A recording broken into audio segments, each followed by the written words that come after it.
Vanessa Cole slapped me so hard in the hospital hallway that my teeth cut the inside of my cheek. My husband, Daniel Reed, did not reach for me. He stepped in front of his mistress, put one protective hand on her shoulder and said, "Emma, apologize to her." For a second the whole corridor went quiet. A nurse froze beside the medication cart. A family near the elevator stopped whispering. Somewhere behind me a monitor kept beeping in a steady rhythm, calm and cruel, as if my life had not just split open in public. I tasted blood. Vanessa pressed one hand to her flat stomach and let her eyes fill with tears. "She scared me, Daniel. She came at me like she wanted to hurt the baby." The baby, his baby. The words landed harder than the slap. I looked at Daniel, waiting for the man I had married to deny it, to flinch, to at least have the decency to look ashamed. He only lowered his voice. "You have already made enough of a scene. She is pregnant. You need to apologize before this becomes worse." I was wearing a hospital wristband. My own medical report was folded in my shaking hand. I had come in alone because I had been bleeding since dawn and Daniel had not answered any of my calls. Now I knew why. He had been here with her. I did not scream. I did not grab Vanessa. I did not beg Daniel to remember I was his wife. I touched the recording button on my phone inside my coat pocket, looked at him one last time and said, "Say that again." His eyes narrowed. "Do not make me repeat myself. I want you to." Vanessa sniffed. "Daniel, she is trying to trap you." "No," I said softly. "You already did that yourself." Then I turned, opened the door to my examination room and let my 3 brothers walk in. Adrian was the first one through the door. He was the oldest of my brothers and the only person I knew who could make silence feel like a legal warning. He wore a dark coat over a gray suit, his expression calm enough to frighten people who understood what calm meant in our family. Miles came behind him, still in his scrubs, his hospital badge clipped to his chest. He did not look at Daniel first. He looked at me. His eyes moved from my cheek to my wristband, then to the way I was holding my abdomen without realizing it. Noah came in last, hair damp from the rain, phone already in his hand. He was the youngest, the fastest to anger and the best at hiding it behind a smile that promised consequences. Daniel stared at them as if the floor had opened. "Emma," he said, and for the first time that day uncertainty entered his voice. "What is this?" "This," Adrian said, "is her family." Vanessa blinked quickly. She had met my brothers once at our wedding, but Daniel had spent 5 years convincing himself they were distant, rich, cold men who had no interest in my life. It helped him believe I was alone. It helped him forget that I had chosen distance, not been abandoned. Miles stepped closer to me. "Did she hit you?" Vanessa gasped. I defended myself. "She came at me." I almost laughed. I would have if my cheek did not hurt and my body did not feel like it was trying to fold in on itself. "She slapped me," I said, "in front of the nurse's station." Daniel exhaled sharply. "Emma, do not twist this." Noah raised his phone slightly.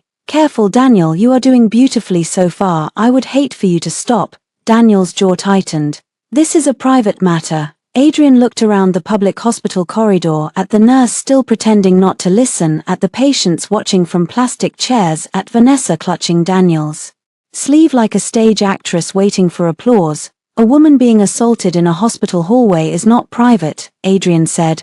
"A doctor pressuring his wife to apologize to his mistress after that assault is also not private." Vanessa's face changed, just a flicker, but I saw it. She had expected tears, not witnesses. She had expected me to collapse into shame, not open the door. Daniel noticed the nurse watching and lowered his voice. "You are making this worse." "No," Miles said, stepping between Daniel and me. "She is bleeding. She was examined in this department. You are standing here defending the woman who just struck her."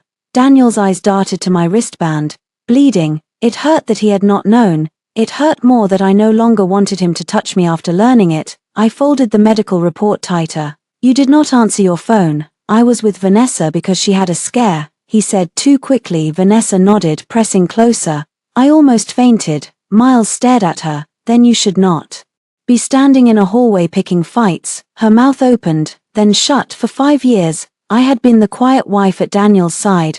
I had smoothed his temper before dinners, remembered his mother's prescriptions, sent money when his father's old debts resurfaced, wrote thank you notes to donors he forgot, and turned myself into the soft background of his ambition. That was why Daniel looked stunned now. He had never seen what happened when I stopped softening the room for him. "Emma," Daniel said again. Quieter, Come inside, we can talk. We were inside, I said. You told me to apologize. His eyes moved toward my coat pocket. Are you recording me? I did not answer. Adrian did. I sincerely hope she is. The nurse by the cart finally moved. Her name tag read Maya Torres. She looked young, maybe late 20s, with tired eyes and a steady face. Mrs. Reed, she said carefully. Dr. Patel asked that you return to the examination room. Daniel stiffened at the name. Dr. Patel saw you. I told you, I said. You did not answer. Vanessa's eyes narrowed. Daniel, she is trying to make this about her. Noah laughed once. It was not a happy sound. Incredible, she is wearing a hospital wristband, has a slap mark on her face, and is somehow still not allowed to make this about her. Daniel's face flushed. He hated being embarrassed, more than betrayal, more than cruelty, more than lies. Daniel hated being seen losing control. Everyone needs to calm down, he said. I am calm, I said. That was the problem. He knew me well enough to fear it. Maya glanced toward the ceiling camera, then at me. Her voice was low. For what it is worth, the hallway cameras are working today. Vanessa's fingers tightened around Daniel's arm. Adrian caught it too. Thank you. Daniel turned on the nurse. That is inappropriate. Miles did not raise his voice. No, Daniel, what is inappropriate is you speaking to staff like that while standing beside the woman who assaulted a patient. A patient, not wife, not problem, not jealous woman, patient. The word cut through the noise and gave me something to stand on. My legs trembled. I hated that everyone could see it, but Miles saw first and placed a hand near my elbow without grabbing me. Can you walk? He asked. I nodded. Daniel reached out then. Finally, too late. Emma, wait. I stepped back. His hand stopped in the air between us. For 5 years, I would have filled that space. I would have taken his hand because leaving it empty would have felt cruel. I would have comforted him for hurting me. I would have made his guilt easier to bear. Not today. Do not touch me, I said. Vanessa made a soft broken sound. Daniel, I feel dizzy. Daniel turned to her automatically. That one movement finished what the slap had started. Adrian looked at me. Emma, do you want to file an incident report? Daniel snapped. You do not need to file anything. I kept my eyes on Adrian. Yes. Vanessa straightened. What? I want the incident documented. I want the security footage preserved. I want the names of witnesses, and I want a copy of any statement Daniel tries to make about me. Daniel's mouth tightened. You are overreacting. I looked at him then, really looked. His hair was still perfect. His white coat was still clean. His hand was still on Vanessa's shoulder. He looked like a respectable man protecting a fragile woman, and I looked like the wife he had trained the world to ignore. I have underreacted for 5 years, I said. That ended in this hallway. The elevator doors opened behind us. 2 security officers stepped out, summoned by someone who had more sense than my husband. Vanessa shrank closer to Daniel, but her eyes kept flicking toward the camera. Adrian took a card from his wallet and handed it to Maya. Please make sure the hospital's legal office receives a formal preservation request within the hour. If footage disappears, that becomes a separate matter. Daniel stared at the card. He knew Adrian Hayes by reputation. Everyone in the city's legal circles did. He just had never wanted to admit that my Adrian and that Adrian were the same man. Hayes Legal Group, Daniel said. Adrian's expression did not change. Yes. Vanessa looked at Daniel. You said her family was not involved. I smiled then, just a little, though it hurt my split lip. Daniel heard the accusation inside her sentence. Her family was not involved. As if he had promised her I came without backup, as if my loneliness had been part of the attraction. My family respects boundaries, I said. They do not ignore emergencies. Daniel flinched. Good. Miles guided me toward the examination room. Noah stayed slightly behind, angling his phone low, not filming faces, just making sure the conversation could not vanish. At the door, I paused. Vanessa had her hand on Daniel's chest now. Please do not let her do this to us. Us, the word should have broken me. Instead, it clarified everything. There is no us left for you to protect, I told Daniel. Then I walked into the room with my brothers, and for the first time in years I let the door close between my husband and me. Dr. Anika Patel had the kind of face that made bad news easier to hear and impossible to avoid. She waited until I was seated on the edge of the examination bed before she spoke. Miles stood near the wall with his arms folded, not as a doctor now, but as my brother, trying not to panic. Adrian stood by the counter, reading every form within reach. Noah leaned against the closed door as if Daniel might burst through it at any second. Emma, Dr. Patel said, I need to explain your results clearly. I nodded, my cheek throbbed, my lower abdomen cramped in waves, the room smelled like antiseptic and paper sheets. My phone was still recording in my coat pocket, though now all it would capture was the sound of my own breathing. "You were pregnant," she said gently. The word was small, but it took all the air out of the room. Noah's face changed first, the smile disappeared. Miles closed his eyes for half a second. Adrian looked down at the file in his hands as if he had found a line of text he wanted to erase. I had known before she said it. I had known when the bleeding started before dawn, when I sat on the bathroom floor calling Daniel again and again while the screen lit up and went dark. I had known when I drove myself to the hospital with one hand pressed to my stomach and the other clenched around the steering wheel. Still, hearing it made something inside me go very quiet. "How far?" I asked. "About 8 weeks, Dr. Patel said. "The bleeding and test results indicate an early pregnancy loss. I am so sorry." 8 weeks. 8 weeks ago, Daniel had come home late, smelling like rain and another woman's perfume. I had asked where he was. He had kissed my forehead and said, "Do not start, I am tired." I had apologized for asking. I wondered if that was the night. I wondered why my mind wanted a detail to hold when the whole truth was already unbearable. Miles stepped forward. "Is she medically stable?" Dr. Patel answered him but kept her eyes on me. "Physically, yes, though she needs rest and follow-up care. Emotionally, she should not be under stress right now." Noah made a sound under his breath. "Stress." A mistress's palm across my face, my husband's hand on her shoulder. His demand that I apologize while my own child was already gone. Dr. Patel continued, "There is also bruising on your cheek and a small cut inside your mouth. I will document both." "Please do," I said. Adrian looked up. "And the timing of the examination, it is in the chart," Dr. Patel said. "She was checked in before the hallway incident." That mattered. I did not know exactly how yet, but I could see it click into place in Adrian's mind. Daniel would not be able to claim I came to the hospital to stalk Vanessa. I had my own medical emergency. A knock hit the door. Noah did not move. Daniel's voice came through. "Emma, open the door." My body reacted before my mind did. My shoulders tightened. Miles saw and moved closer. Adrian opened the door only a few inches, keeping his body between Daniel and the room. "This is not a good time," he said. "I need to speak to my wife." "Your wife is being treated. I am a doctor in this hospital." Miles stepped into Daniel's line of sight. "Not her doctor." Daniel's gaze moved past them and landed on me. For 1 second I thought he might see it, the bed, the blood pressure cuff, Dr. Patel's serious face. My brothers standing like a wall because they knew I had just lost something I had not even had time to name. Then Vanessa appeared behind him. She had found a wheelchair somehow. She sat in it like a queen. In mourning, one hand still resting on her stomach. "She is upset," Daniel said, as if that explained anything. "Vanessa says your brothers threatened her." Noah laughed again. "She slapped Emma and is now upset by consequences. That is tragic." Daniel ignored him. "Emma, you need to tell them to back off." I looked at Dr. Patel. "Am I required to discuss anything with him?" "No," she said. "Not if you do not want to." Daniel's face hardened. He was not used to my refusals having witnesses. "Emma," he said softly, the voice he used when he wanted me to feel unreasonable. "Do not do this. Not here. Not here." I repeated. "Where would be better? At home, after you bring her into our bedroom at dinner, while your mother tells me I should be grateful you still keep me as your wife." His eyes flicked toward my brothers. He hated that I had said it out loud. Vanessa's voice trembled. "I never wanted to hurt your marriage." Noah looked at her. "You picked a strange hobby then." "Enough." Daniel snapped. The room went still. There he was, the real Daniel. Not the polished surgeon, not the wounded husband, not the reasonable man trapped between two emotional women, just a man furious that the woman he controlled had found an audience he could not charm. Adrian held up one hand. "Let us be very clear, Emma will not sign anything today. She will not apologize today. She will not speak to hospital administration without counsel present. Any further contact should go through me." Daniel blinked. "Counsel?" "Yes," I said. His eyes came back to me. "You called a lawyer." "I called my brother." "Same thing." Noah said. Vanessa gripped the arms of her wheelchair.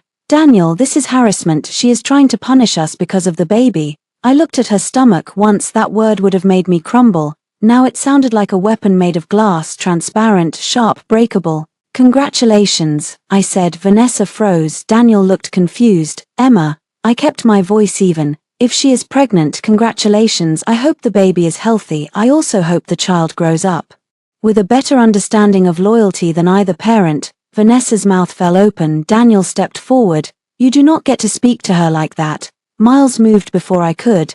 Take one more step toward my sister and security gets a second call.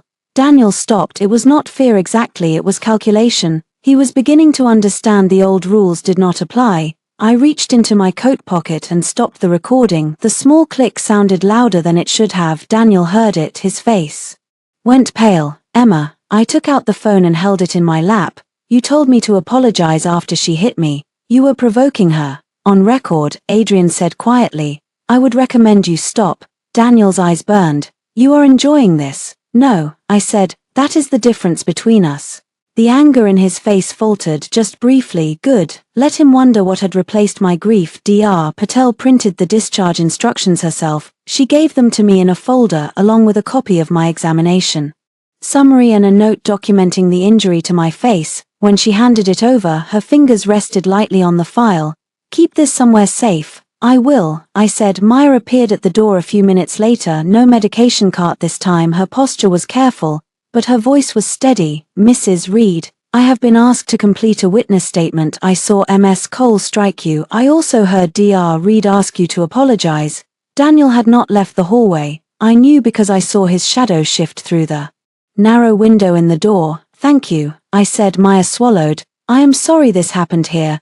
The words nearly undid me. Not Daniel's betrayal, not Vanessa's performance. A stranger's simple acknowledgement almost broke me because it did not require me to earn it. Adrian took the hospital preservation request from his briefcase and filled in the necessary details. Miles asked Dr. Patel follow-up questions. Noah photographed the bruise on my cheek with my permission, time-stamped and backed up. No one asked me to be strong. That helped me stay upright when it was time to leave. Daniel was still outside. Vanessa was gone. Of course she was. She had performed the injury and escaped before the paperwork could catch up.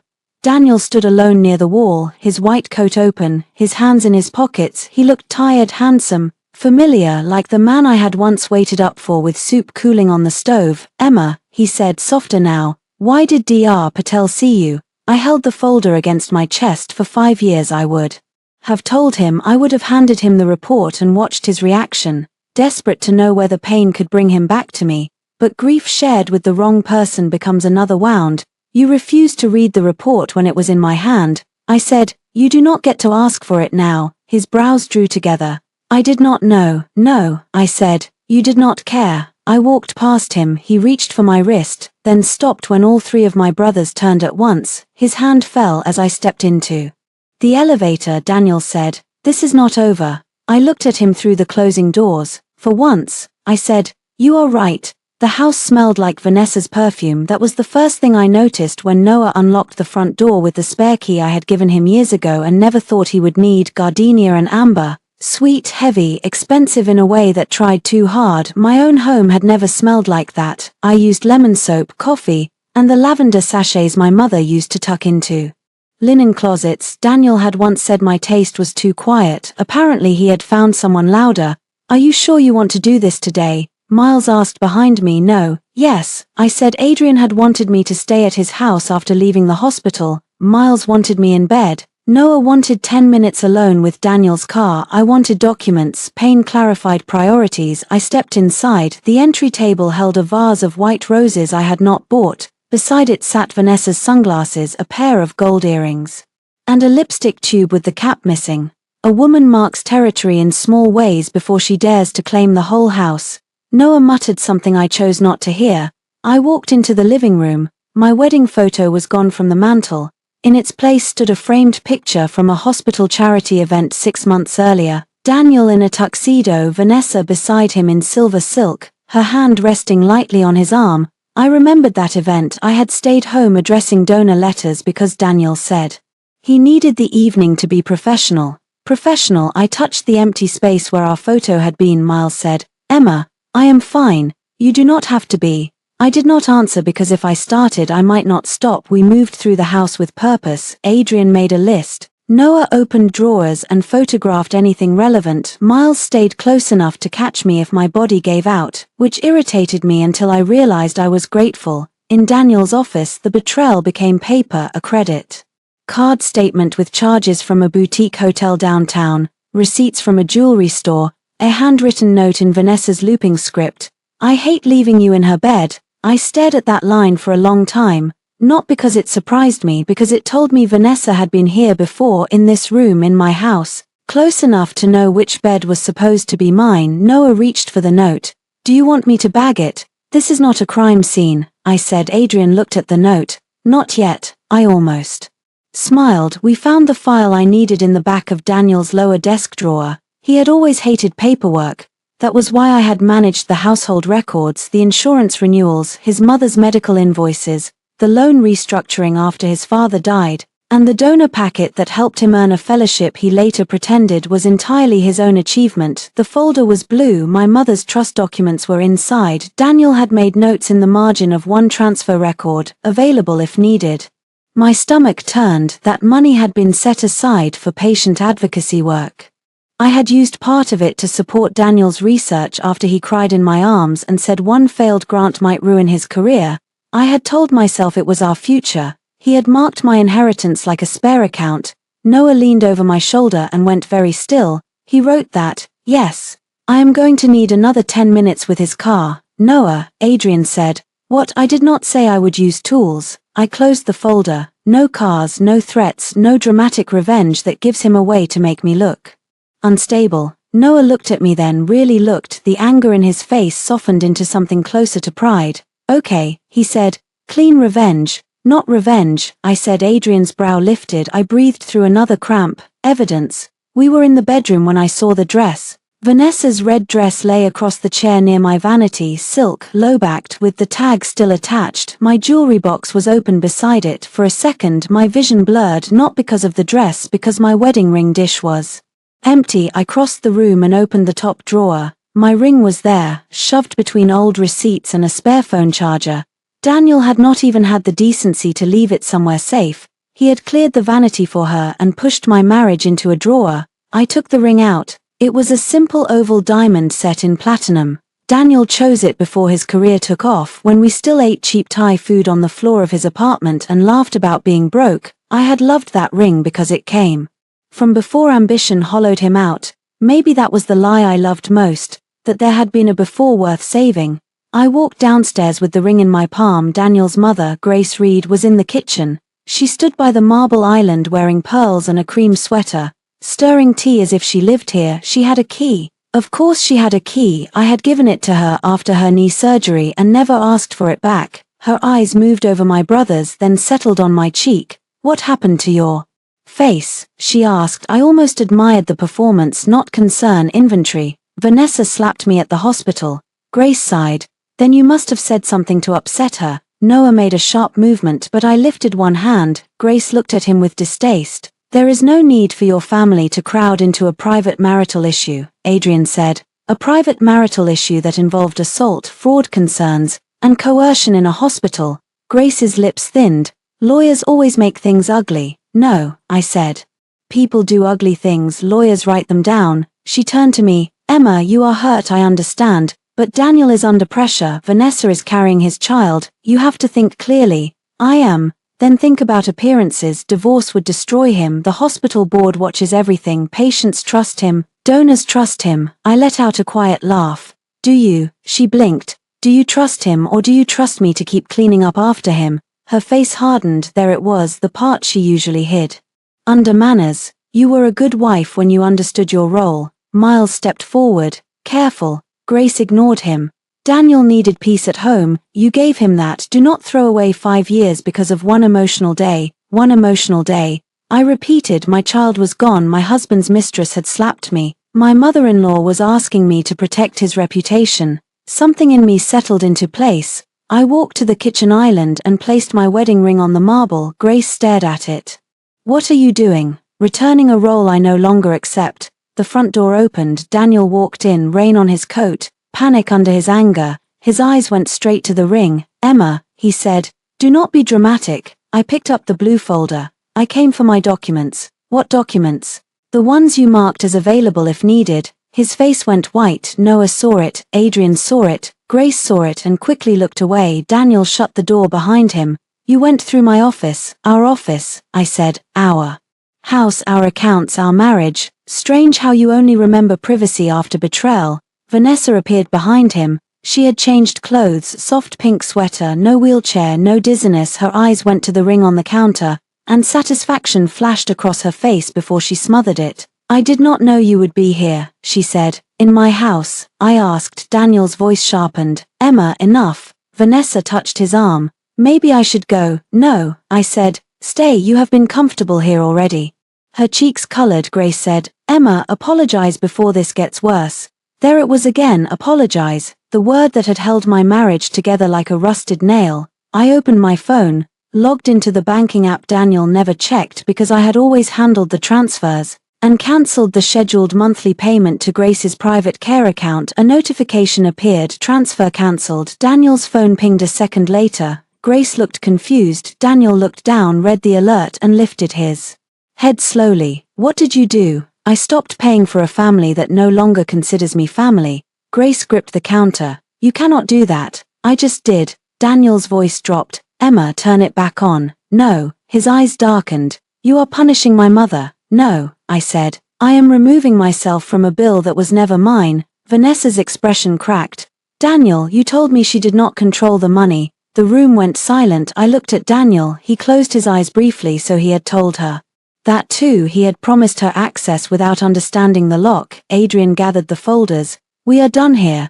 Daniel stepped in front of me. "You are not leaving with those." I looked at him. "Move." For years that single word would have terrified me. I would have softened it. "Please move." "Daniel, not now. Let us talk later." "Not today." He did not move. Miles did. My brother did not touch him. He simply stepped beside me and looked Daniel in the eyes. Daniel moved. At the door, Vanessa called after me, her voice thin and sharp. "You can take your papers, Emma. You still cannot give him what I can." I stopped, then I turned back. She smiled, hand on her stomach. I looked from her to Daniel to Grace. All three standing in the house I had made livable with my money, my labor, my silence. "You are right," I said. "I cannot give him another woman to hide behind." Then I walked out into the rain without my ring. Daniel waited 36 hours before trying tenderness. That was longer than I expected. He sent no apology for the hospital, no message about the medical report, no question about my health. First came anger, then silence, then a short text on Friday afternoon. "We need to talk like adults. Mom is hosting dinner Sunday. Come alone." I read it at Adrian's dining table with a cup of tea cooling beside my hand. Miles had forced me to stay at his guest suite for the first night. Then Adrian moved me into the quiet apartment above his carriage house because it had fewer stairs and more locks. Noah had already installed a new security camera at the entrance.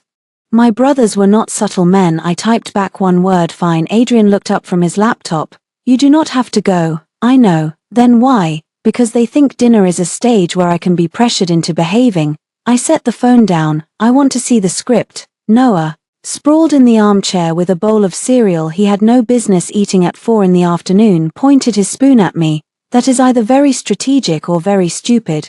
Both can be true," Miles said from the doorway. I did not tell them the real reason. Part of me needed to see Daniel surrounded by his people, not the man cornered in a hospital hallway, not the man panicking over a cancelled transfer, the Daniel everyone else knew, charming, controlled, reasonable. The Daniel who had convinced me for years that if I was hurt, I must have misunderstood him. I needed to watch him lie with a clear head. Sunday evening, I wore a black dress with long sleeves and flat shoes because my body was still weak. I covered the fading bruise with makeup, then wiped half of it off. Let them see. Grace's house glowed when I arrived, every window lit, every curtain drawn. Inside I could hear laughter, glasses, the murmur of family voices. Daniel opened the door before I rang. He looked tired. "Good. You came," he said. "You invited me." His eyes moved over my face, pausing at the faint yellow edge of the bruise. "You did not cover it." "I covered enough." His jaw flexed. "Can we please not make this hostile?" I stepped inside. "Then do not be hostile." The dining room was full. Grace sat at the head of the table like a judge, Daniel's aunt, his cousin, 2 family friends, and Vanessa sat among them. Vanessa wore pale blue and a delicate gold necklace I recognized from the jewelry receipt in Daniel's desk. My money had probably paid for it. There was one empty chair, not beside Daniel, not where I used to sit, at the far end near the kitchen door. I looked at it, then at Grace. She smiled. We thought Vanessa should sit near Daniel in case she feels unwell. Vanessa lowered her eyes. I told them I did not want to cause trouble. No, I said, you prefer it caused for you. Daniel's aunt inhaled sharply. Daniel touched my elbow. I stepped away before his fingers settled. Emma, he warned. There it was, the tone that used to make me behave. I pulled out the chair near the kitchen and sat. Dinner began with soup and lies. Grace spoke of family unity. Daniel's cousin talked too loudly about hospital politics. Vanessa ate almost nothing and accepted everyone's concern like offerings at an altar. Daniel played exhausted mediator. Every few minutes, he looked at me as if waiting for me to explode. I ate the soup. It was too salty. Halfway through the meal, Grace set down her spoon. Emma, we invited you because we love you. Noah would have laughed. I simply looked at her. We know this situation is painful, she continued, but bitterness will not help anyone. Daniel made a mistake. Vanessa is carrying a child. The child is innocent. Daniel stared at his plate. Vanessa touched her napkin to the corner of her eye. Grace leaned forward. You have always wanted a family. This is your chance to show what kind of woman you are. I set down my spoon. What kind would that be? A generous one? A quiet one? I said. Grace's smile hardened. A mature one. Daniel finally looked at me. Emma, I am not asking you to forget. I am asking you not to destroy everything. I did not slap myself in a hospital, Vanessa whispered. I was scared. I turned to her. Of what? Her eyes widened. Of my hospital wristband, my medical folder, my asking why my husband was with you while I was in the emergency department.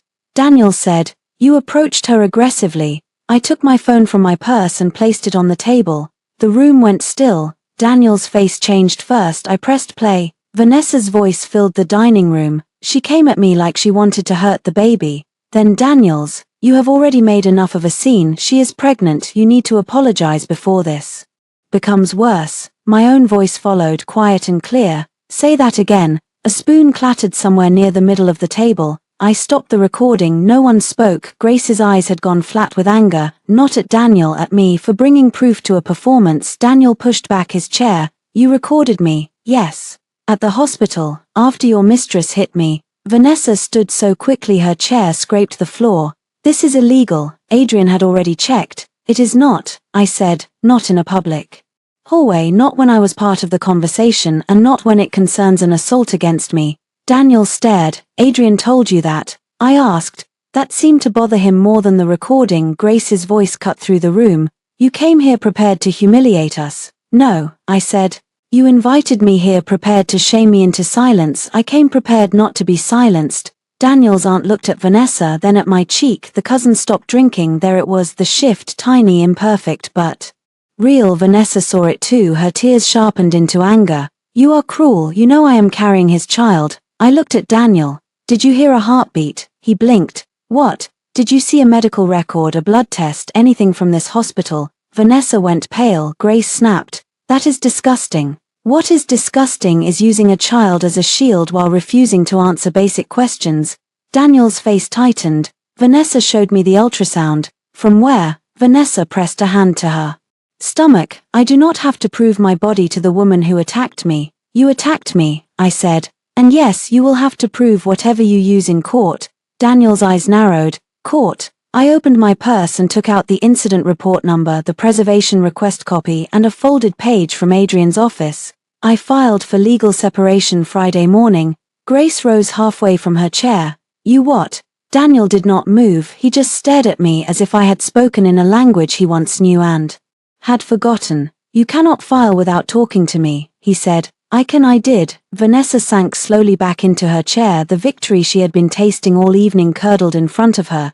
Daniel stood. Emma, come outside. No, now. I looked up at him. Sit down, Daniel. For a moment, I thought he might grab my arm. Maybe he thought so too. Then the dining room doorbell rang. Everyone jumped. Grace looked toward the hall, irritated. Who is that? I folded my napkin and stood. My ride. Daniel's voice lowered. You brought your brothers. No, I said. I brought a boundary. I walked to the door myself. Noah stood on the porch wearing a ridiculous grin and holding a paper bag.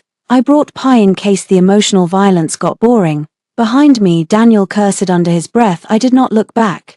Vanessa followed me into the hallway before I stepped outside. Her face was different without an audience, harder, meaner. "You think your brothers scare me," she whispered. "No, they cannot protect you from losing everything." I looked at her carefully.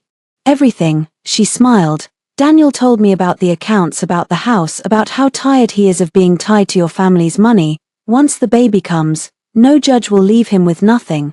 There it was, not love, not fear, not motherhood, calculation. I leaned closer. "Vanessa, if you are going to threaten me, try not to confess motive first." Her smile flickered. Noah called from the porch. "Emma." I stepped outside. As I reached the car, my phone buzzed, a message from an unknown number. "This is Maya. From the hospital. I heard what happened. If you need a witness statement, I will give one." I stared at the screen, rain gathering on the glass. Then I looked back at the bright house full of people who had expected me to come alone and leave ashamed.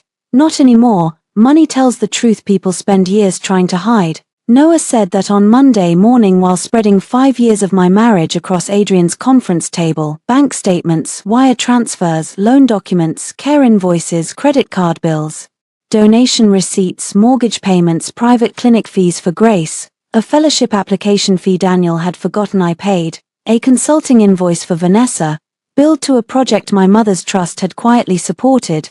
My marriage had become a ledger, line by line. I watched love turn into withdrawals. "I need you to understand something," Noah said. "This is not just you helping a spouse, this is a pattern." "I know." "No, Emma, I mean a legal pattern." He used separate assets while representing them as marital contributions. He let you pay obligations attached to his family while shifting his income into accounts you did not control. Adrian looked up.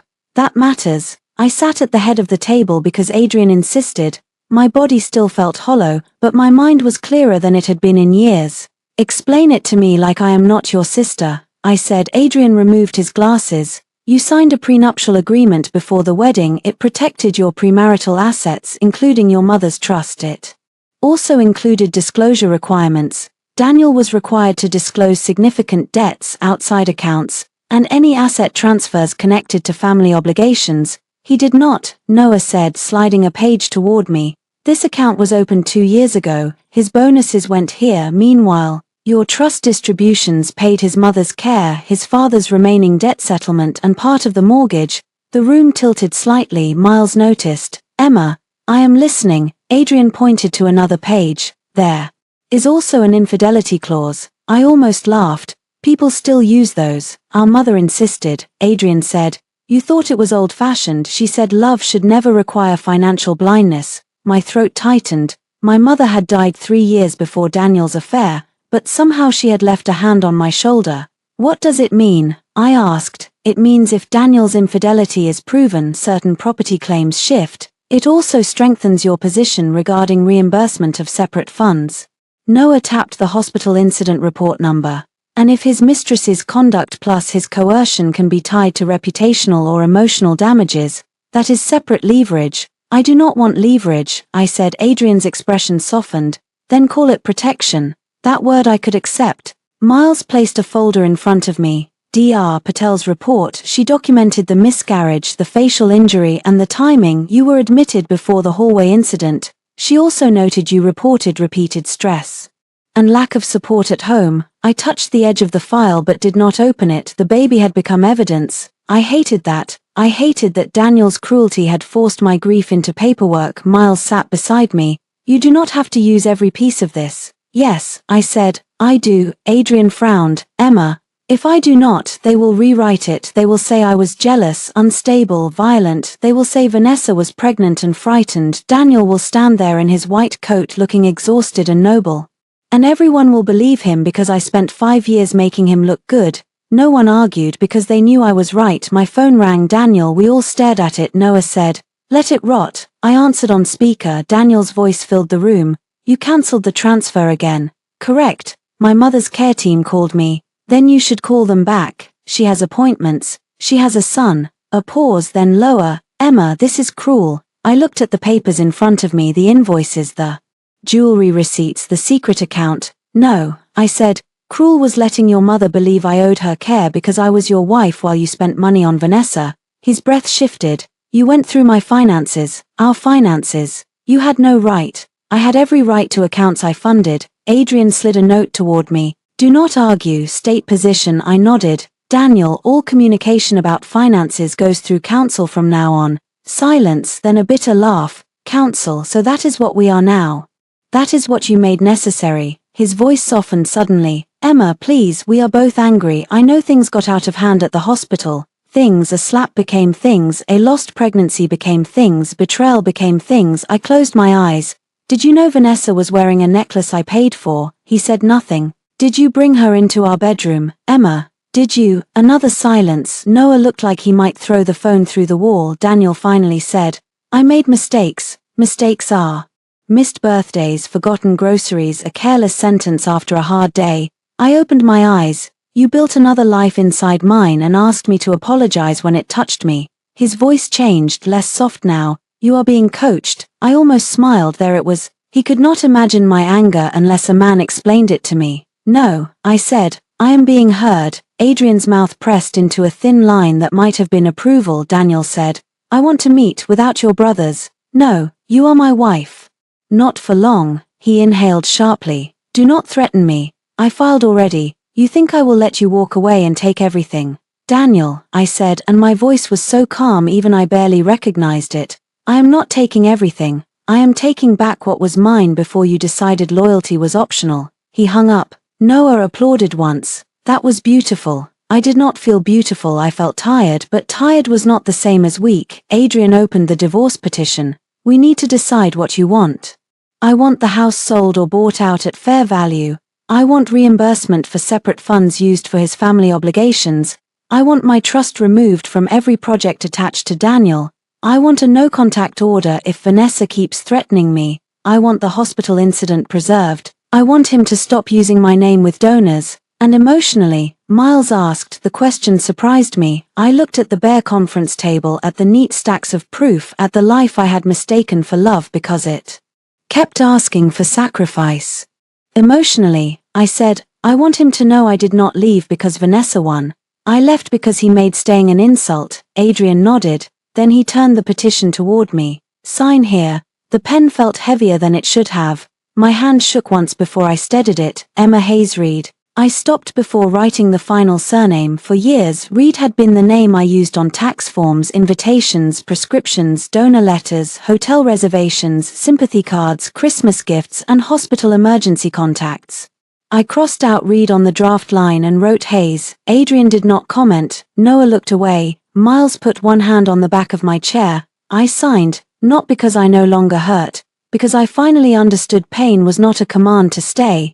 That evening, Daniel received the petition. He called 12 times. I did not answer. At 10:43 p.m., he sent one message. You are making the biggest mistake of your life. I stared at it for a while, then I took a screenshot, forwarded it to Adrian, and turned off my phone. The hospital administration office was designed to make conflict look respectable. Glass walls, pale carpet, abstract art in calming shades of blue, a coffee station in the corner, a table polished so brightly it reflected the people sitting around it, as if everyone needed to see what their dignity looked like from below. Daniel was already there when I arrived with Adrian. Vanessa sat beside him in a cream coat, her hair pulled back, her face pale but carefully made up. She had a folder in front of her and a tissue in one hand. Grace sat on Daniel's other side, which told me exactly what kind of meeting this was.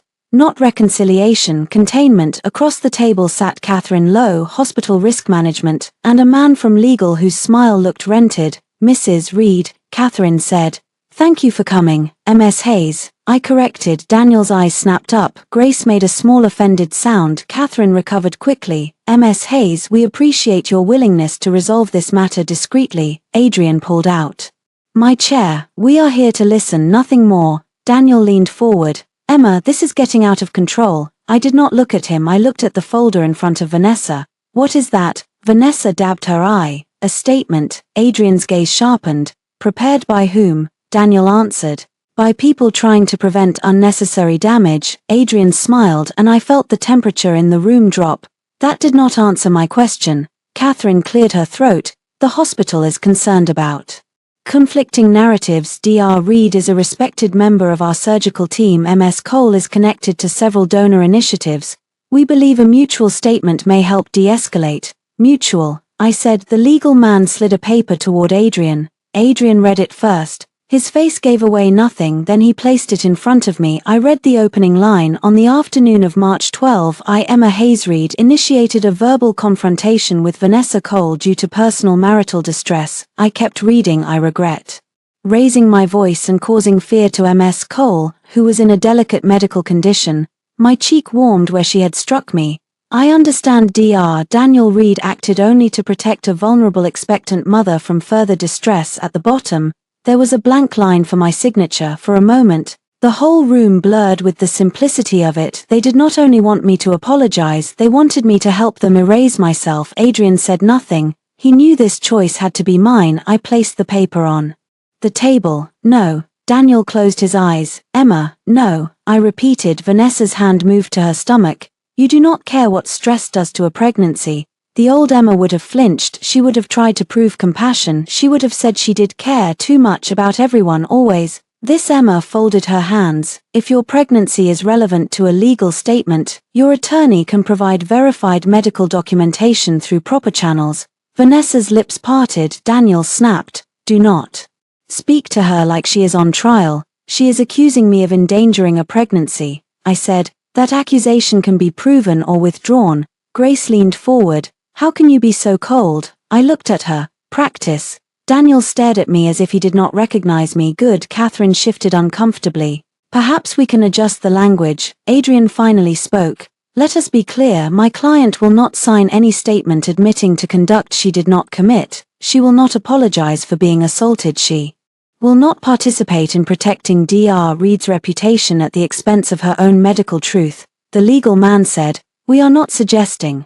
You are, Adrian said, poorly. Daniel's face darkened. You are enjoying humiliating me. I turned to him then. Do you know what I was doing while you were writing this? He did not answer. I was at a follow-up appointment confirming that the pregnancy I lost did not require surgery. The room stopped. Daniel's eyes went blank. Grace's hand flew to her mouth, but I knew her well enough to see calculation arrive right after shock. Vanessa went still. Catherine looked down at the papers in front of her, then at me. Ms. Hayes, I am sorry. Daniel whispered. Pregnancy. I almost hated myself for saying it here, not because he deserved privacy, but because I did. My grief deserved a room without fluorescent lights and legal folders.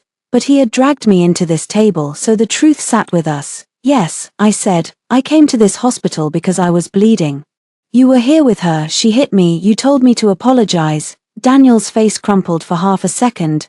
Then he looked at Vanessa. That was the moment I knew some part of him had suspected her story did not deserve blind faith. Not enough to protect me, just enough to protect himself. Now Vanessa spoke first. I did not know. No, I said, you did not care. Daniel's voice was rough. Emma, why did you not tell me? I stared at him. The question was so absurd, so cruel in its self-pity that Adrian leaned back as if giving me space to decide how much damage I wanted to do. I tried. I said, 9 missed calls, 4 messages, 1 voicemail. Daniel looked down. Noah had pulled the call logs already. Adrian slid a copy across the table.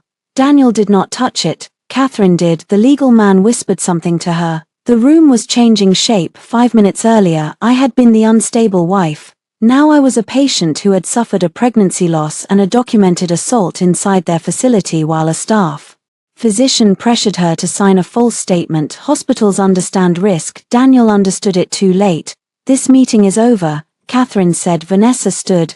Wait, I came here for protection. Adrian picked up the statement and placed it in his folder. Thank you for providing this. Daniel's head snapped up. You cannot take that. You gave it to us, Adrian said, voluntarily. The legal man looked pained. I stood carefully, my body still punished sudden movement. Daniel rose too. Emma, please. I did not know. I turned on him. You keep saying that like ignorance is innocence. His eyes reddened. I would have come. No, I said. You would have chosen whatever made you feel least guilty. That has always been your talent. Vanessa began to cry, real tears now, maybe from fear. Grace finally spoke. Emma, this is terrible. We can handle it as a family. I looked at her, almost curious. Whose family? Her face tightened. There it was again, the line I had finally stopped crossing for people who would not cross it for me. Outside the office, Maya waited near the hallway with a paper cup of coffee she was not drinking. She looked nervous but determined. Ms. Hayes, she said. Daniel stiffened behind me. Maya held out an envelope. My statement. I made a copy for hospital administration. But I wanted you to have one too. It says exactly what I saw.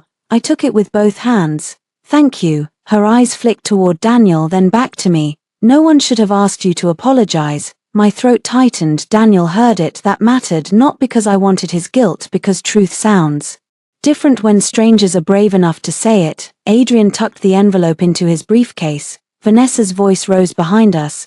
Daniel, are you just going to stand there? He did, for the first time since the hospital hallway. Daniel did not move toward her, but he did not move toward me either. He stood between us, empty-handed, finally understanding that being chosen by two women was not power if one of them had stopped waiting. The first time I saw Vanessa's name in Daniel's medical file, I laughed. Not because it was funny, because there is a kind of pain so precise the body mistakes it for comedy.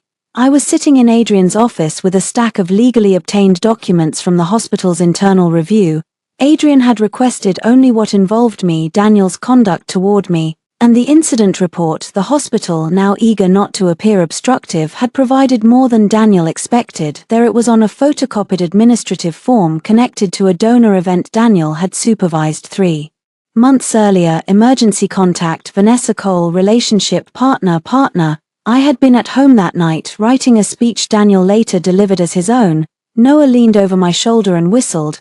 That is bold. Miles took the page, read it, and set it down with controlled disgust. He listed her inside the hospital system. Adrian made a note. This supports duration and public representation. Public representation. I repeated. What a clean phrase for humiliation. A second form showed Vanessa listed as Daniel's guest for a private medical foundation retreat. A third email showed Daniel asking administrative staff to extend spousal accommodation to Vanessa for an event in Chicago. Spousal. I stared at the word until the letters stopped making sense. Adrian said, Emma, do you need a break? No. Keep going. He hesitated. I looked at him. Do not protect me from information that protects me. That seemed to hurt him, but he nodded. There were more. A reimbursement claim for Vanessa's hotel room. A donor dinner where she was seated beside Daniel instead of me. A message from Daniel to the hospital events coordinator. Emma will not attend. Please put Vanessa at my table. The date of that message was my birthday. I remembered that night. Daniel had told me he was stuck in surgery. I had eaten grocery store cake alone while Grace called to remind me to send her blood pressure medication refill. Noah swore under his breath. I touched the printed email. Can this be used? Yes, Adrian said. It shows. The affair was not brief or accidental. It shows he represented her as a partner in professional spaces while benefiting from your financial support and public role. Miles looked at another document. There is also a draft incident statement Daniel submitted before the meeting. Adrian took it. I knew by his expression it was bad. Read it. I said he did. Dr. Daniel Reed reported that his wife Emma Reed arrived emotionally distressed and confronted Ms. Vanessa Cole, who is currently pregnant. Dr. Reed attempted to calm his wife and prevent escalation. My stomach turned. Arrived emotionally distressed, confronted, currently pregnant. Every lie wore a professional coat. He submitted this before asking me to sign the apology. I asked. Yes, Adrian said. And after Dr. Patel's time-stamped exam, Miles tapped the desk, which means he knew you were a patient in that department when he described you as arriving to confront Vanessa. Did he know why? Noah asked. Miles's silence answered. Maybe Daniel had not known about the pregnancy loss, but he knew enough. He knew I had been in the emergency department. He knew I had a wristband. He knew I held a medical folder. He chose not to ask because the answer would have complicated his story. That was Daniel's specialty. Avoid the truth long enough to claim ignorance later. My phone buzzed. A message from Daniel. Can we meet tonight? Just us. I need to understand. I stared at it. For years those words would have pulled me back. I need to understand, as if he were the wounded one. As if my job were to translate my pain into a form gentle enough for him to accept. I typed back. All communication through Adrian. Daniel replied almost instantly. Do not hide behind your brothers. I looked at the 3 men surrounding the table, all of them trying not to smother me with help. Then I typed, I am not hiding. I am done standing alone for your convenience. No response. Good. That afternoon I met Maya at a coffee shop 2 blocks from the hospital. Adrian waited outside in his car. because Maya had asked not to be overwhelmed by lawyers. She arrived in jeans and a navy jacket, looking younger without her hospital badge. "I am nervous," she admitted as she sat. "I know. I need the job, I know that too." She wrapped both hands around her coffee. "I saw her hit you, I saw Dr. Reed put himself between you and her. I heard him tell you to apologize. I also saw you holding your discharge folder before the slap.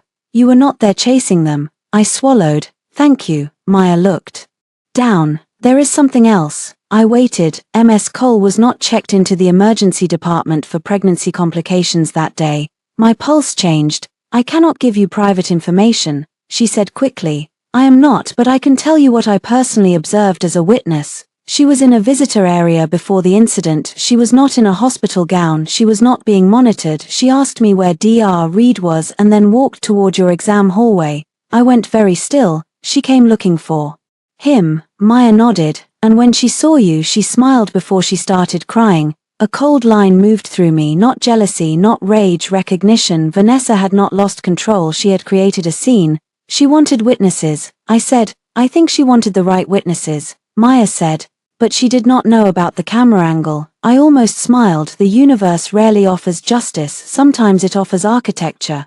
"Will you say that in a formal statement?" I asked. "Yes," she took a shaky breath, "but I need protection if the hospital retaliates."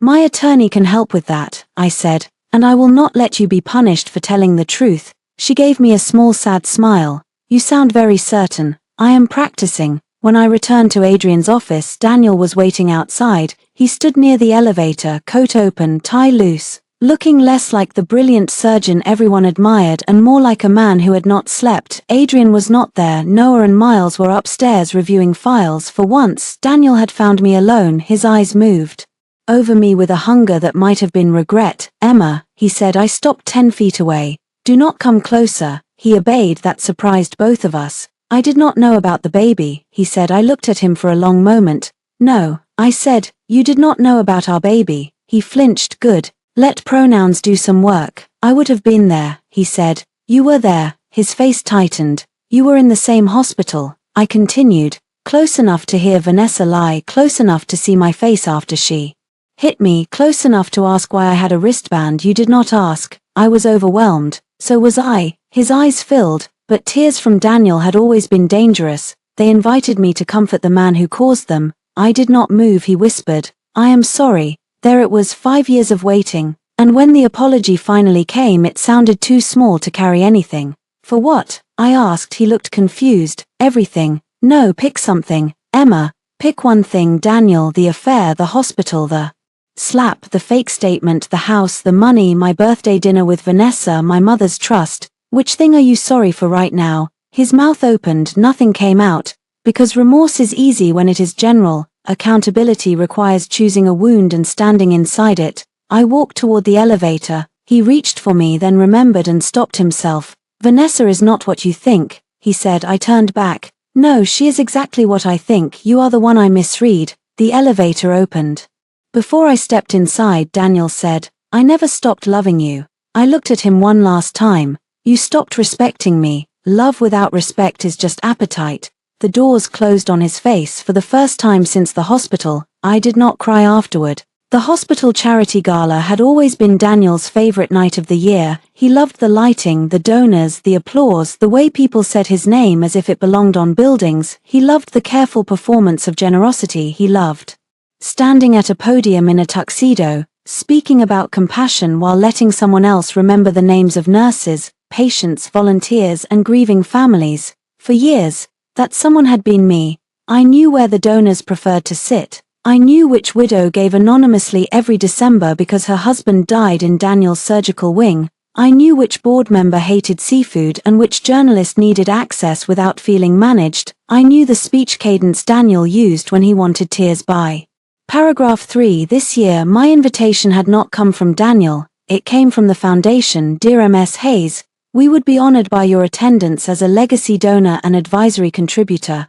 Ms. Hayes. I wore emerald green, not black, not mourning. Green had been my mother's color. She used to say it looked like things surviving winter. Adrian offered to escort me, I declined. Miles offered to wait nearby, I declined that too. Noah said he could hack the event lighting if needed, and I told him Prison Orange would not suit him. I walked in alone. The ballroom glittered with chandeliers and crystal glasses. A string quartet played near the entrance. Photographers gathered by the sponsor wall.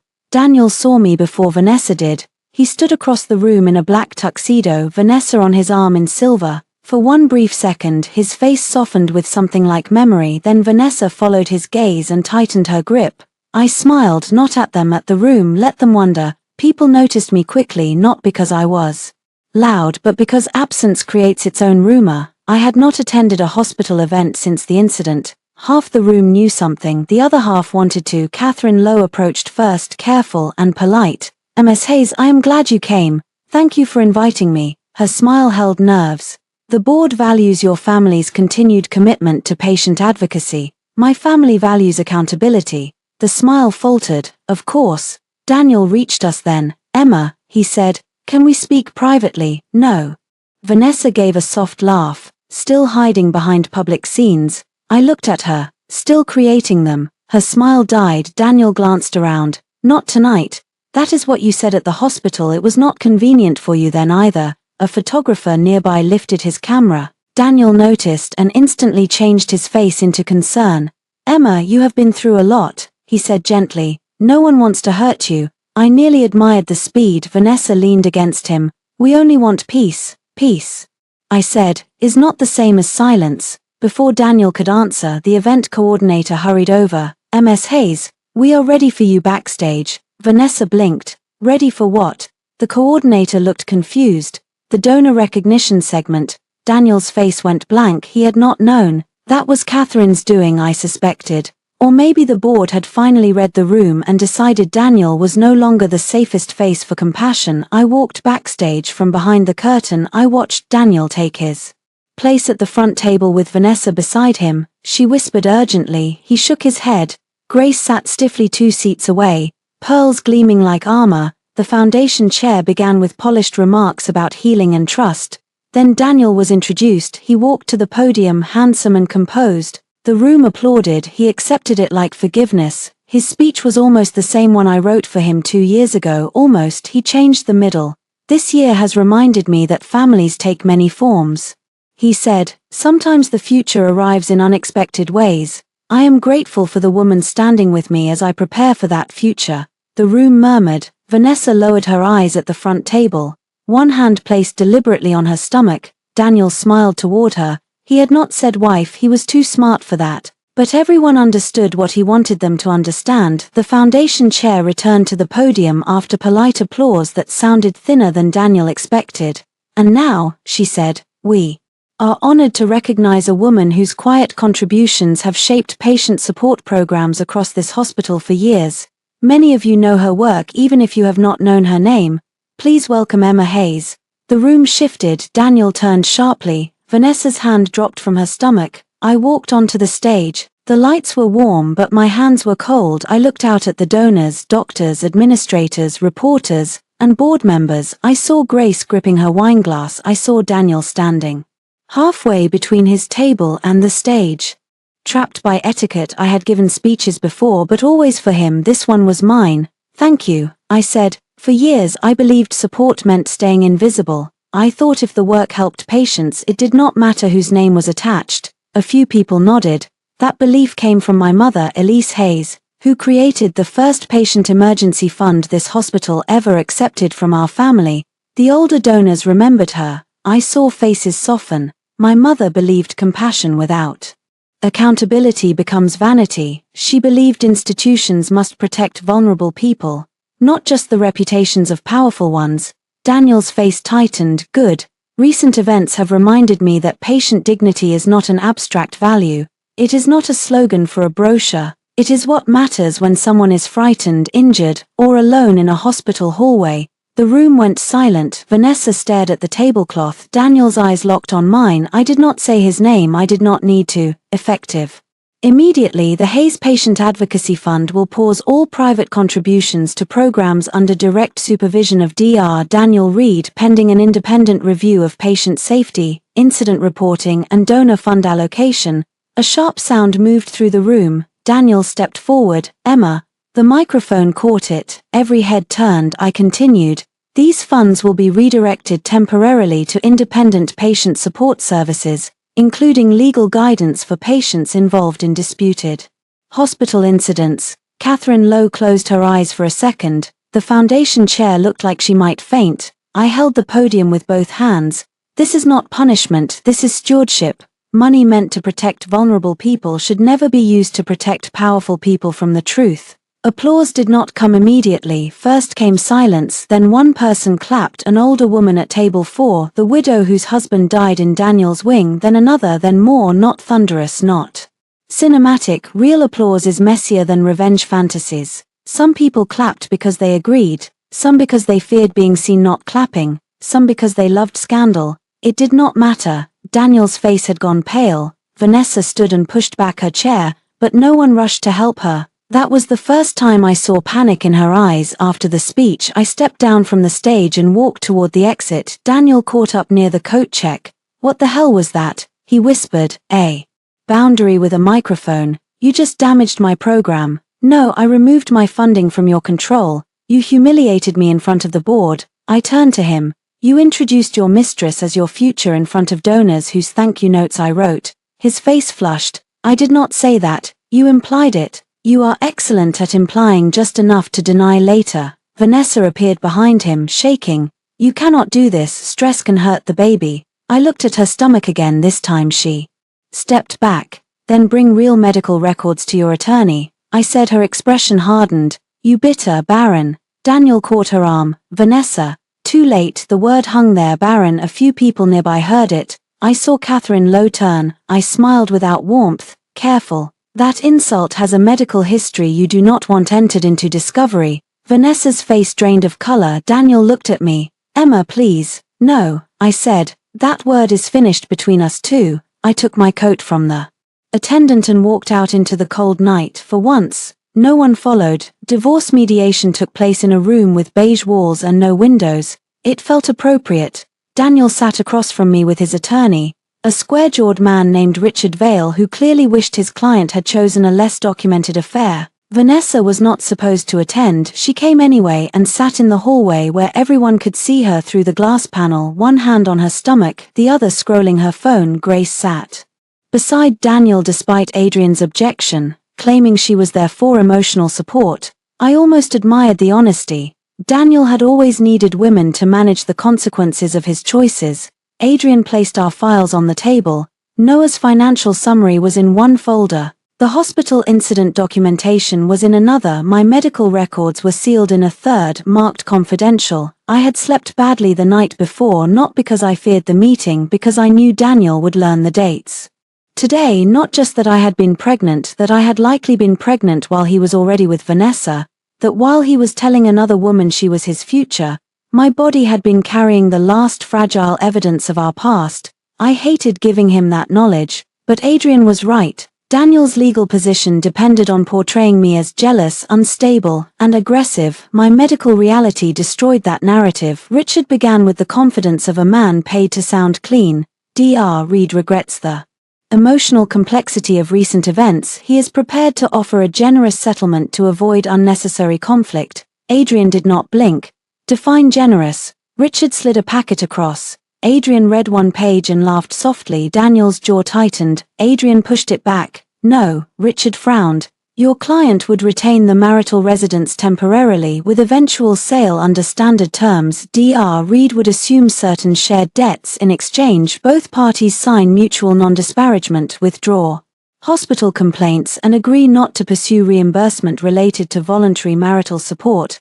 I looked at Daniel. You want me to give up the complaint? He met my eyes. I want us to stop bleeding in public. The word bleeding landed badly. Adrian's voice cooled. My client will not withdraw a truthful complaint involving assault and coercion. Richard adjusted his tie. Ms. Cole is prepared to file her own claim. She alleges emotional distress, verbal threats, and fear for her pregnancy caused by Ms. Hayes. Adrian leaned back, then produced the pregnancy documentation.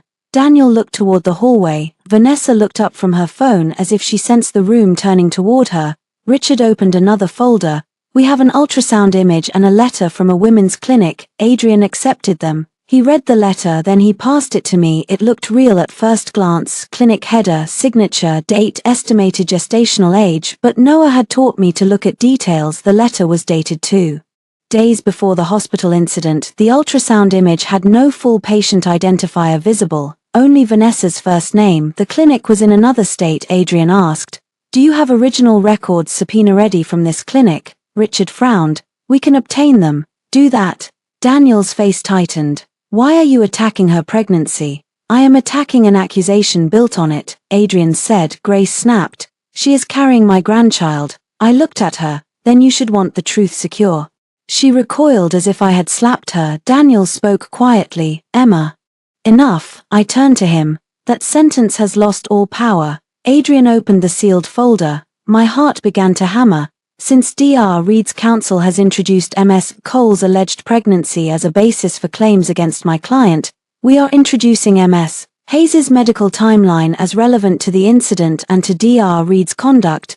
Daniel looked confused, then afraid. Adrian slid copies to Richard first, then to Daniel. Daniel did not touch them immediately. Richard did. His face changed as he read. Daniel finally picked up the top page. I watched him read Dr. Patel's report.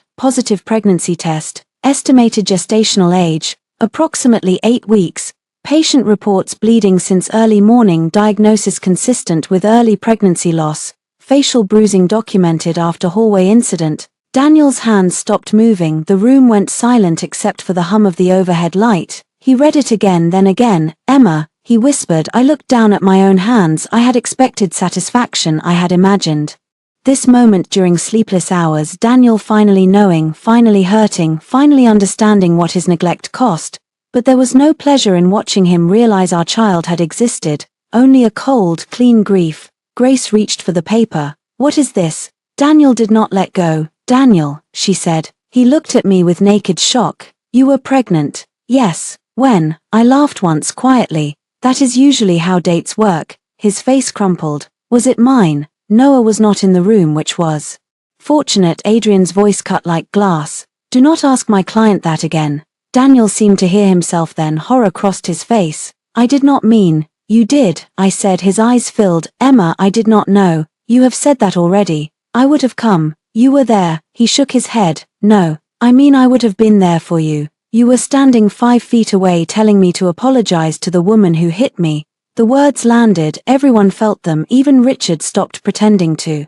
"Right," Grace whispered. "Emma, why did you not tell us?" I turned to her slowly. "When before or after you said I should accept Vanessa's baby to prove what kind of woman I was?" Color drained from her face. Daniel pressed both hands against the table. "I need a minute." "No," I said. He looked up. "You do not get a minute from me. You can have one from your lawyer." Adrian placed another document on the table. "Now, regarding settlement, Ms. Hayes requests reimbursement of separate funds used for Reed family obligations, division of marital assets consistent with the prenup, preservation of all hospital evidence, and a written acknowledgement that she did not assault Ms. Cole." Richard cleared his throat. "We need time to review." "Take it," Adrian said. "But understand this: if Ms. Cole files a pregnancy-based claim, we will seek full verification through discovery. If Dr. Reed continues to characterize my client as unstable, we will release appropriate evidence in legal proceedings." Daniel was still looking at me. "Release?" I met his eyes. "I have protected you enough." The door opened suddenly. Vanessa stepped in. "What is taking so long?" No one answered. She looked at Daniel's face, then at the papers. Something in her expression sharpened with fear. "What did she say?" Daniel stood slowly. "Emma was pregnant." Vanessa's lips parted. Grace began to cry, but it sounded more like panic than sorrow. Vanessa recovered first. "That is convenient." Daniel turned to her. The room changed for the first time. He looked at Vanessa not as a woman to protect, but as a person who had said the wrong thing near evidence. "What did you just say?" he asked. Vanessa lifted her chin. "I said it is convenient. She brings this up now when she wants money and attention." I stood. Adrian rose with me. Daniel looked between us. Dazed, I gathered my copy of the report and placed it back in the folder. "You lost the right to grieve with me." His face twisted. "I did not even know there was something to grieve," he whispered. "No," I said, "because knowing would have required you to look away from her." Vanessa made a sharp sound. "Daniel." He did not answer. I walked out before any of them could turn my loss into a debate in the hallway. Noah was waiting with Miles. One look at my face and both moved toward me. I lifted a hand. "Do not hug me yet." They stopped. I breathed once, twice, then I said, "Now." Miles reached me first. For a moment, I let myself break where it was safe. The hospital ethics hearing began at 9 in the morning. By 8:50, Daniel looked like a man trying to stand inside a collapsing house and still pretend the roof was decorative. He wore a navy suit instead of his white coat. Smart choice. The coat had become part of the story now, the symbol of authority he used in a hallway against his own wife. Vanessa sat 3 seats away from him, not beside him. Smarter choice or cowardly? Sometimes survival borrows the shape of wisdom. I sat with Adrian. Miles had recused himself from any board involvement related to the incident because of our family relationship, but he was allowed to attend as my support person. Noah waited outside with coffee and threats he promised not to act on. Catherine Lowe sat at one end of the table. 2 board members, an outside ethics consultant, and hospital counsel sat along the side. Maya was scheduled as a witness. Dr. Patel had submitted her documentation. The hearing was not public, but it was official. That mattered more. Official lies leave records, official truths do too. Catherine began by summarizing the issue. Her voice was calm, but I saw the strain around her mouth. On March 12, an incident occurred in the East Corridor outside Emergency Examination Room 4. The incident involved Ms. Emma Hayes, Dr. Daniel Reed, and Ms. Vanessa Cole. Questions have been raised regarding physical contact, patient treatment, staff conduct, incident reporting, and potential coercion of a patient. Patient, again that word, it anchored me. Daniel's attorney objected to the word coercion. Hospital counsel noted the objection. The ethics consultant asked to proceed. Then they played the video. I had not seen it before. Adrian had warned me, "You do not have to watch." But I did. The camera angle was high and slightly distant. There was no sound. Somehow that made it worse. I watched myself enter the corridor slowly, one hand against my abdomen, a folded paper in the other. Vanessa appeared from the opposite side. She approached first. Her body language was not frightened, it was sharp. Deliberate. She pointed at me. I said something. She stepped closer, then she slapped me. My head turned with the force of it. In the hearing room, Miles inhaled once through his nose. Daniel stared at the screen. The video continued. Daniel moved between us, but not to check on me, to shield Vanessa. His hand went to her shoulder. I stood still, holding my cheek. The old me on the screen looked so alone that I almost reached for her. Then the examination room door opened. Adrian stepped out. Miles, Noah, even. Without sound, the room understood the shift. Vanessa stepped back. Daniel's posture changed, mine did too. The video stopped. No one spoke immediately. Then the ethics consultant said, "Ms. Cole, your written statement says Ms. Hayes lunged at you before you struck her." Vanessa's voice was tight. "The angle does not show her face, it shows her feet," the consultant said. "She does not move toward you." Vanessa looked at Daniel. Daniel looked at the table. The consultant turned to him.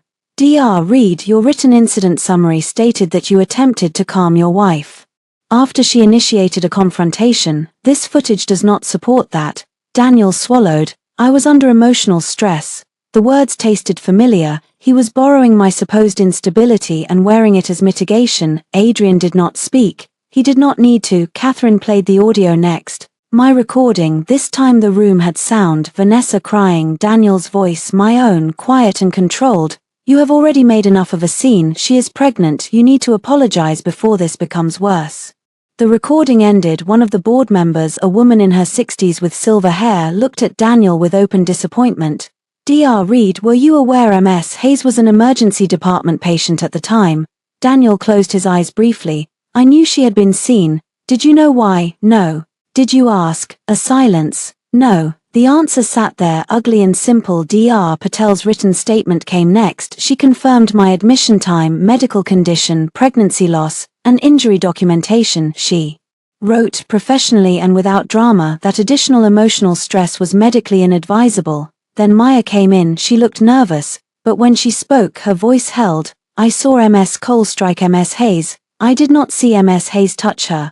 I heard Dr. Reed tell Ms. Hayes to apologize. I also saw Ms. Hayes holding her medical paperwork before the incident. She was not acting aggressively." Daniel looked at Maya. "You misunderstood." Maya's face flushed, but she did not look away. "No, doctor, I did not." Something in me loosened, not healed, just loosened. Vanessa's attorney tried to redirect attention to her alleged pregnancy and distress. Hospital counsel asked for verified medical documentation. That was when Vanessa's story began to fall apart in real time. The clinic letter she had provided could not be authenticated during preliminary review. The signature did not match the provider listed. The ultrasound image appeared in an online stock database used for educational samples. The date metadata had been altered. Vanessa's attorney looked like he wanted to disappear into the carpet. Daniel turned slowly toward her. "Vanessa," he said. She lifted her chin. "I gave you what you wanted." The room froze. Daniel whispered, "What?" Her eyes filled, but this time the tears were furious. "You wanted a reason to leave her without looking like the villain. You wanted your mother to stop asking why you were throwing away a useful wife. You wanted donors to see a future, not an affair. I gave you one." Grace made a sound behind him. She had insisted on attending as family support and now looked as if she might collapse. Daniel's face had gone gray. "You told me you were pregnant," he said. "You believed me because it helped you. There are moments when truth does not arrive like lightning, it arrives like a bill, itemized, due, impossible to ignore." Daniel looked at me then. I saw the exact instant he understood that Vanessa's lie did not absolve him, it exposed him. He had chosen her story because it was convenient. He had repeated it because it made his betrayal look noble. He had used a fake child to silence the woman losing his real one. His eyes filled. I felt nothing warm, only the clean click of a lock closing. Catherine requested a recess. The board members stood. Vanessa's attorney grabbed her arm and whispered harshly. Grace began crying openly. Daniel came toward me. Adrian stepped in front of him. Daniel stopped. "Please, I need to talk to her." "No," Adrian said. Daniel looked over his shoulder at me. "Emma." I stood. Adrian turned slightly. "You do not have to." "I know." I walked around him but kept distance between Daniel and me. Daniel's face was wrecked. I had once loved that face enough to excuse everything it did not say. "I believed her," he said. "Yes, I do not know why." "I do." He flinched. "You believed her because her lie gave you permission to be selfish and still feel honorable." His mouth trembled. "I loved you." "No, you loved being forgiven by me." "That is not fair." "Neither was the hallway." He looked down. I continued, quieter now. "Neither was my birthday dinner, neither was the money, neither was putting her name where mine belonged, neither was asking me to sign a lie after I lost our baby." His eyes closed as if the words physically hurt. "Good. Pain is information." He had ignored mine long enough. "I will never forgive myself," he said. "That is between you and yourself. I want to make it right." I shook my head. "You can make statements, you can sign papers, you can tell the truth, but you cannot make it right." The hallway outside the hearing room was full of people pretending not to watch. Staff, attorneys, administrators. The audience Daniel had always feared had finally arrived. He lowered his voice. "Is there any part of you that still loves me?" There it was, the question that centered him even in my grief. I looked at him and answered honestly, "Yes." Hope flashed in his eyes. "I killed it before it could stand. But I love the woman who survived you more." He stared at me as if I had struck him. Maybe I had, with truth. By the time we reached the final divorce conference, Daniel had lost weight. His cheeks were hollow. His suit hung too sharply on his shoulders. The hospital had placed him on administrative leave pending the outcome of the ethics review. His research program was under audit. Donors had paused commitments. Vanessa had disappeared from public view after her attorney withdrew the pregnancy-based claim and advised her to stop contacting everyone. Grace called me 14 times in 1 week. I blocked her after the third voicemail that began with "After all we have been through as family." Family had become the word people used when contracts no longer favored them. The courthouse conference room was colder than the mediation office. I wore navy, brought my own pen, and sat across from Daniel without shaking. Adrian sat beside me. Daniel had Richard Vale. Grace was not allowed in the room. That alone felt like progress. Richard began with revised terms. They were much closer to reality now. Sale of the marital house, reimbursement of documented separate funds used for Reed family debts and private care obligations, Daniel to assume all undisclosed debts connected to his family, mutual division of marital assets under the prenup, no claim by Daniel against the Hayes Trust, written statement acknowledging I did not assault Vanessa Cole, Daniel's agreement not to contact me directly except through counsel for 1 year. I read every line, not because I did not trust Adrian, because this was my life.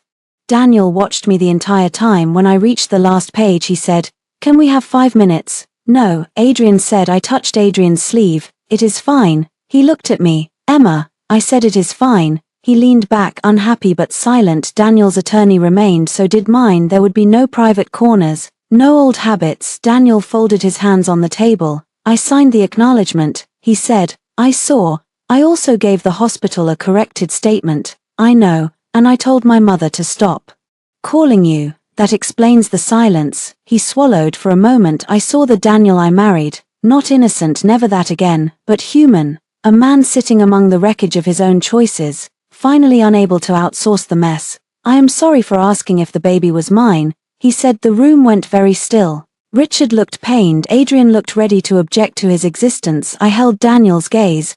"That was the moment I stopped wondering whether you understood love," I said. His eyes reddened. "I hated myself as soon as I said it." "You still said it." "Yes." That was new. No defense, no explanation. Too late. "But new," he continued. "I have been trying to find the first thing I did wrong, not the affair before that. I keep thinking if I can find the first crack, I can understand how I became someone who hurt you that way. And," he gave a broken laugh, "I think it was when I realized you would forgive me faster than I would apologize." The sentence landed softly, accurately. I looked down at the agreement. For years I had called my forgiveness love because it sounded kinder than fear. Fear of conflict, fear of being difficult, fear that if I asked for more I would discover there was no more to receive. Daniel said, "Vanessa lied." "Yes, but I let her lie become useful." "Yes, I made you small." I looked up. He forced himself to keep speaking. "I let you pay bills and write speeches and protect my mother and carry my ambition, and then I resented you because some part of me knew I had not earned all of it." There it was, the truth beneath the affair. Vanessa had not stolen my marriage. She had found the rot and decorated it. Daniel wiped his face quickly, embarrassed by tears even now. "I do not expect forgiveness," he said. "Good." A faint, wounded smile crossed his mouth. "You always were efficient." I did not smile back. He looked at the document. "I will sign." "Then sign." His hand shook when he took the pen. I watched him write Daniel Andrew Reed at the bottom of the final page. There was no thunder, no music, no dramatic collapse, just ink. My turn came. I signed Emma Elise Hayes, no Reed. The absence felt like breath. Richard gathered his copies. Adrian checked signatures. The court clerk entered briefly to confirm filing details. Practical things happened because endings are built from practical things. Daniel remained seated after everyone else stood. "Emma," he said. I paused. "Do you remember the apartment with the broken heater?" I did, of course I did. Our first winter, 2 space heaters, soup from a can. Daniel studying for boards with his feet tucked under my legs because the floor was freezing. He had looked up at me then and said, "One day I will give you a life where you never have to worry." I had believed him. The tragedy was not that he failed to give me that life. It was that I gave it to him instead and he called it his. "I remember," I said. "I was not lying then." "I know." His face twisted. "Does that make it worse?" "Yes." He nodded like he deserved that. I picked up my coat at the door. He said, "If I become better someday." "No." He stopped. I turned around fully because this part deserved clarity. "If you become better, then be better for the patients who trust you, for the staff you pressured, for the next woman you might be tempted to use as a mirror. Be better because it is right. Do not make my return the prize." He stared at me. "I am not a reward for your character development, Daniel." The words settled between us like the final page of a book neither of us could unread. I walked out. In the hallway, Grace was waiting despite being told not to come. Her pearls were gone. Her face looked older, smaller. "Emma," she said, "please." I almost kept walking, then I stopped, not because she deserved it, because I wanted to know whether saying no to her face would feel different now. She clasped her hands. "I was wrong. Yes, I was afraid. Daniel's father left so much debt. Daniel was finally respected. Vanessa said the baby would bring joy back into the family. I did not want scandal. So you chose scandal with better lighting." Her mouth trembled. "I should have protected you." "Yes, I miss you." That hurt more than I expected because there had been good days, grocery runs after her surgery, old movies, the way she cried when my mother's bracelet broke and helped me find every bead. People are rarely monsters all the way through. That is why leaving them takes so long. "I miss who I thought you were," I said. She began to cry. "Is there nothing I can do?" "Yes," I said. Pay your own bills, tell the truth when people ask why I left, and never call me your daughter again." She pressed a hand to her mouth. I walked past her. Outside the courthouse, my brothers waited near the curb. Noah held up a coffee. "Divorce latte." Miles elbowed him. Adrian looked at my face and asked only, "Done?" I took the coffee. "Done." Noah opened the car door with exaggerated ceremony. "Ms. Hayes." For the first time in months I laughed. It came out rusty, but it was mine. 6 months later I learned that doors sound different when you close them without fear. The new apartment was smaller than the house I had shared with Daniel.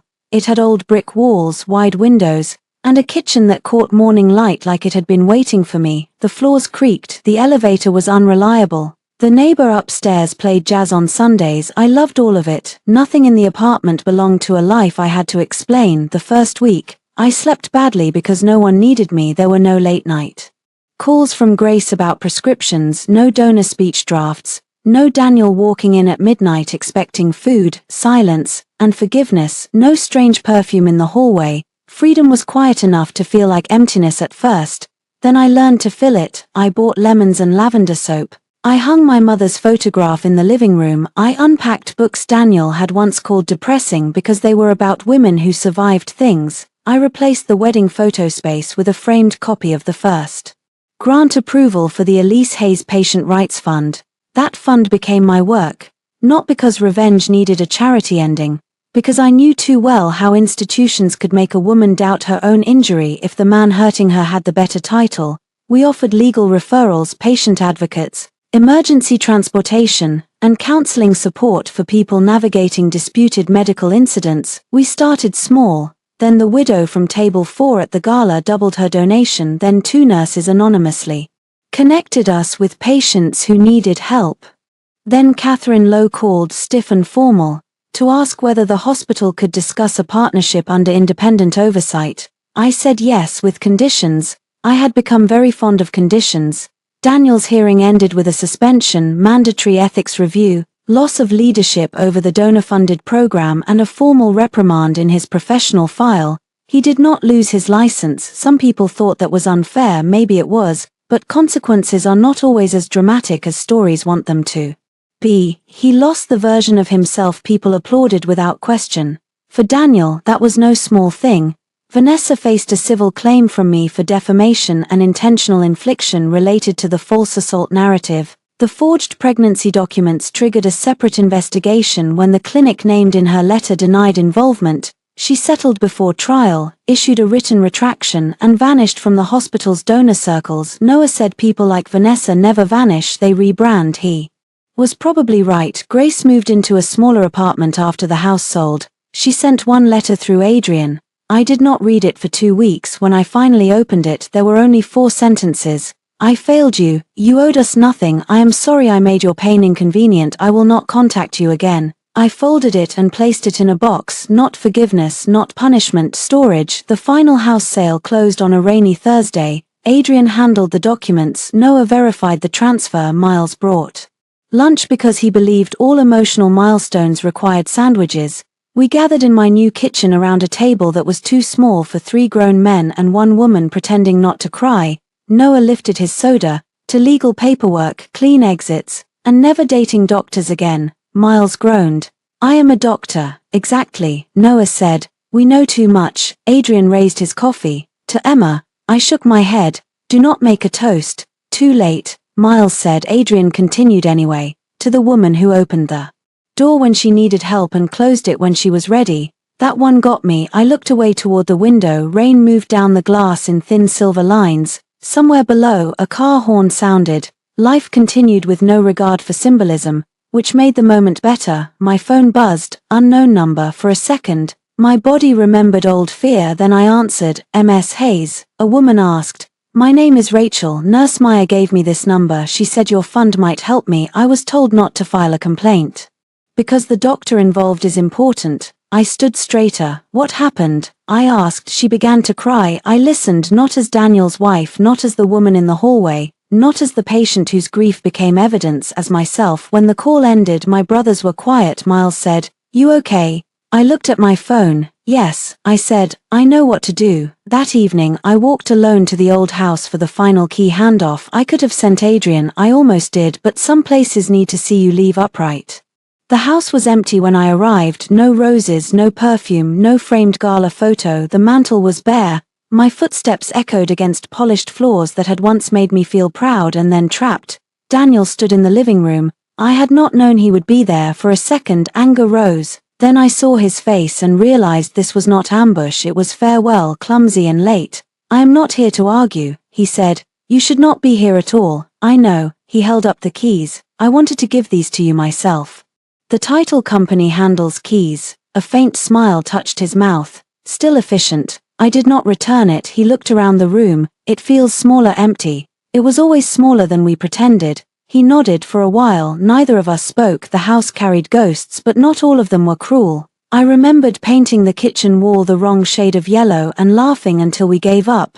I remembered Daniel asleep on the couch with medical journals on his chest. I remembered wanting a family.